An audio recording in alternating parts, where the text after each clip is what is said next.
Hello, long time no see. In this video, what I would like to do is to go through some of the big forecast fashion trends for 2025 and, discuss snog, marry or avoid. So pastels are back again. This butter color has been around for quite some time and it's either sort of gone away for a little while, it's back, or it's just stayed here the whole time. I remember this color was pretty big a couple of seasons ago. There's definitely a softness and a femininity to a lot of at least the warm season trends in 2025. And I guess that's where these sort of soft pastels come from. Pinks and soft yellows are the ones dominating. I think if you are generally someone who is into mid-tones, colors that are neither too light nor too saturated, you can play around with these pastels.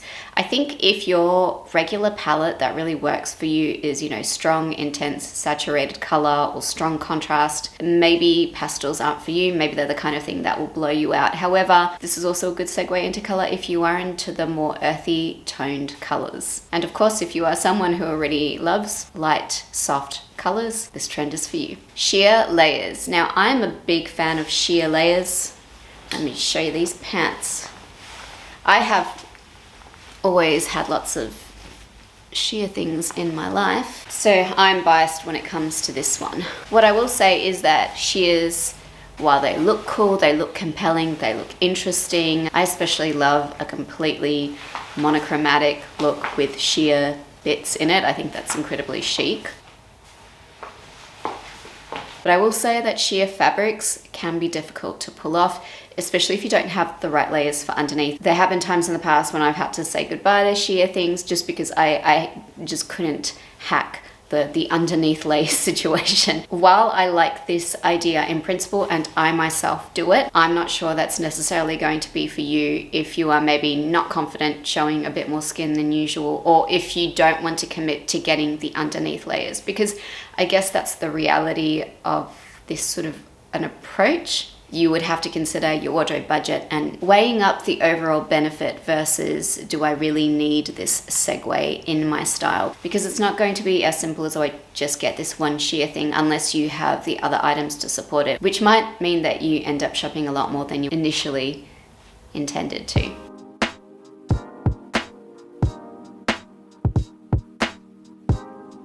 Full disclosure, I believe that for the most part, you should not be worrying about fashion trends. The majority of your wardrobe should be about maintaining style, which really has very little to do with fashion and trends. However, I am a great admirer of fashion. I love a good runway show. I get very aesthetically inspired, and I do think there is a place in most people's wardrobes to play around with fashion trends, whether that be for the sake of freshening up your look, making it a little bit more relevant if you need to do that, or just to experiment a little. I do believe that most people can enhance their wardrobe by paying a little bit of attention to fashion trends.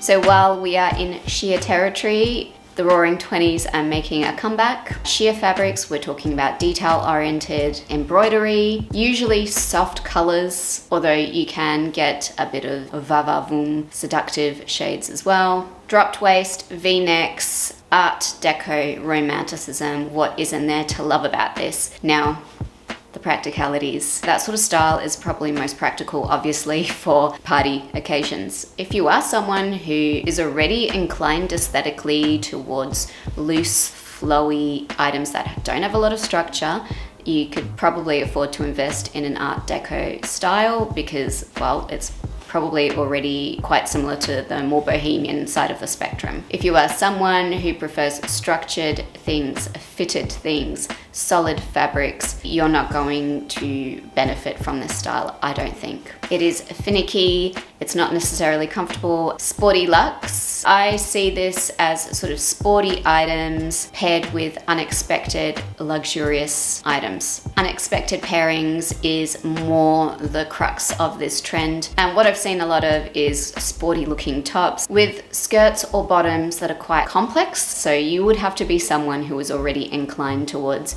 putting things together in unexpected ways. Those of us who are more structured, who like more order in their styling, can probably take something away from this, and maybe it's not necessarily going to such extremes in terms of genres of the specific items that you're styling, but maybe it's more so about sticking a pin into something, rolling up a sleeve in a particular way, maybe allowing more asymmetry in, playing around with colors that you would normally assume would clash. So apparently punk is making a comeback, but chill out, all my fellow former teenage rebels. This movement isn't so much about anarchy, it's more so about fine leathers and hardware. It's an aesthetic, it's definitely not capturing the movement of the youth of this time. If you were a real punk, you'd understand that punk can't be purchased at Gucci. This is more to me like a bit of a Y2K kickback. Racing jacket looks, it's hardly Vivienne Westwood. But I guess what the trend teaches us is that Y2K is still kicking. I personally have some Y2K pants that I love. These were pre-loved, and I guess that's the good news if you are someone who doesn't necessarily feel ethically right about buying new leather or maybe can't afford it. This is the kind of stuff that is really easy to buy pre-loved. Flowing soft dresses. Let's be real, you can't go wrong with that sort of a shape. It's just about whether the mood meets you where you're at. In terms of practicality, I would say I am not a huge fan of really fine fabrics such as silk and viscose. While aesthetically they look beautiful, they're not the easiest to look after. They crease easily. If you are someone who is not a fussy person, who doesn't want to mess around with a steamer, let it go. Marine themes, marine colors, and with the navies, the little bows, a theme that comes back time and time again. You can never go wrong with a navy blue and a white, pairing those together in some way. I mean, is this a little bit of a old money trend? Maybe. If you are into simple basic things, this is probably a color scheme that'll work for you. Is it exciting? No, but we could probably all do with a pair of white pants. The final trend that I'll mention is animal prints. Another kickback to the Y2K / late 90s.